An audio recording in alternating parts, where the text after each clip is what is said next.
Hi, I'm Seng. So today I'll show you how to do the add-on item in the FoodZaps. Thank you. So go to the e-menu, create a category with the add-on name, and let's click new.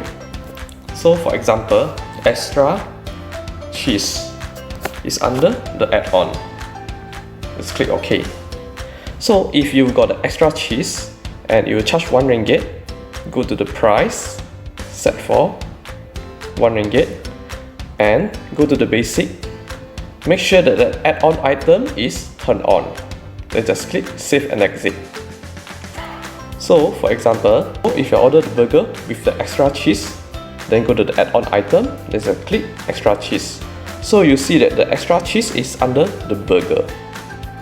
If you order the burger with extra cheese, you click the add cheese first, it will become an item instead of become an add-on. So this is wrong already. So you must order the main item, then with the add-on. You also can click to cancel the order. That's all for today. Thank you. Cari post system, cari Aseng. Find Guinness Post, find Aseng. 找 post system, 找 Aseng.